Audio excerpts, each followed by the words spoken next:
Begin with this hour. Funerals begin today for two victims of the Robb Elementary School shooting. That's right. The services come 1 week after a gunman killed 19 students and 2 teachers in Uvalde, Texas.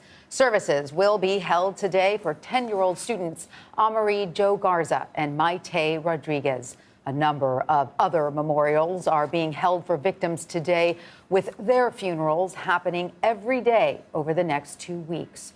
Earlier today, President Biden discussed his trip to Uvalde and said he would meet with Congress on guns. There's an expression by an Irish poet that says, "Too long a suffering makes a stone of the heart." Well, there's an awful lot of suffering. I've been to more mass shooting aftermaths than I think any president in American history, unfortunately. Joining us now is CBS News correspondent Lilia Luciano. Lilia, just tell us about some of the funerals and memorials planned for this week as the grief from this incident just continues to reverberate.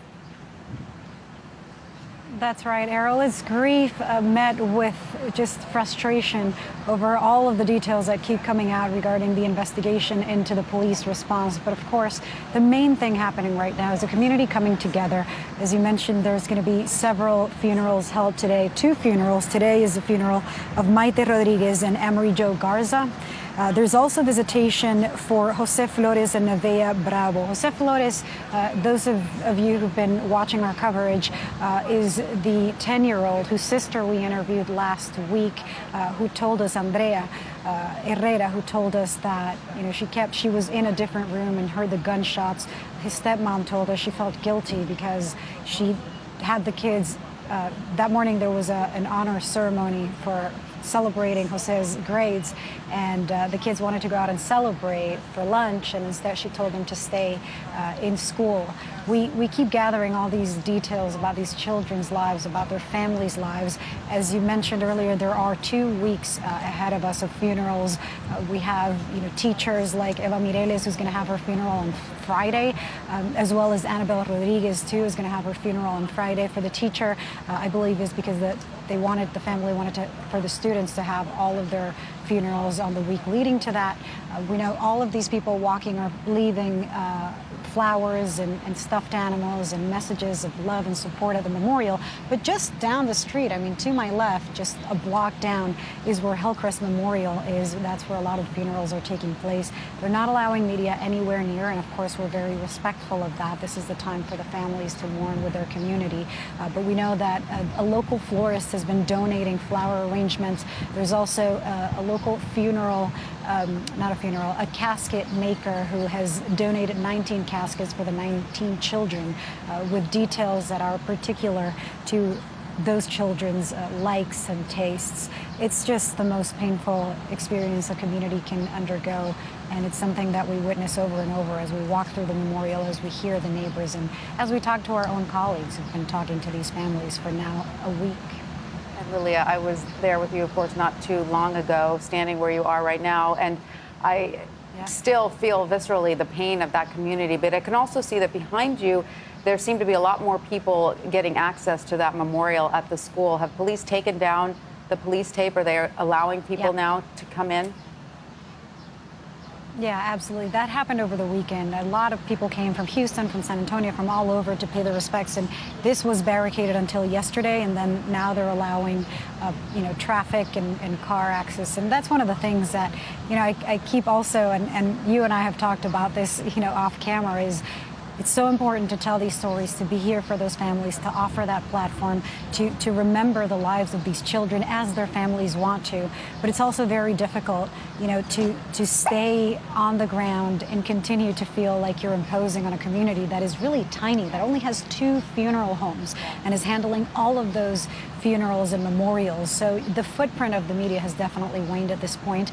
And to be honest, it feels a little bit more comfortable to move around and really get to feel the sense of the community, as opposed to, the sense of the community that is being imposed on by us and the media sometimes. Of course. And Lilia, obviously today the most important thing is honoring these victims and the funerals, but how is the community dealing with the emerging details about the police response to the mass shooting as well? Yeah, you know, there is, as I said before, there's grief, but there's also anger.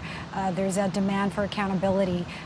We've learned that 911 operators, dispatchers have been brought in from outside of the town to start responding and answering to 911 calls because the ones who responded, of course, are undergoing trauma. But not just that, the 911 operators are receiving threats from the public who point their finger at them. However, we are also learning that, in fact, the dispatchers were communicating with, we're not sure at this point exactly which agency or which officers, because there were so many agencies involved in the response. But I think, you know, all fingers from DPS, from the authorities at the state level, the Texas Department of Public Safety, they keep pointing their finger at Peter Arredondo, who was the police chief of the local school district. That said, this police chief had 6 people in his command, the 6 officers that are assigned to patrol these schools and to provide safety for the schools. So you really have to wonder, I'm sorry, you know, there is state police, there's troopers who are patrolling the border, who are covering the whole region. How come they have to wait for the call made by somebody who works at the local school district level and who, as the governor said, or as the head of DPS said, made a terrible mistake, made the wrong call, assuming that inside that classroom there was no one left to save, and waited 75 minutes before anybody could go in.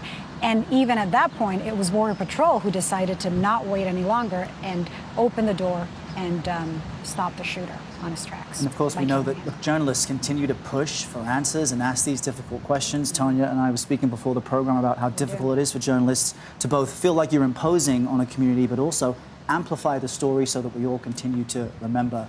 Lilia Luciano, for you and your team, thanks so much for what you're doing. That's our duty. Thank you.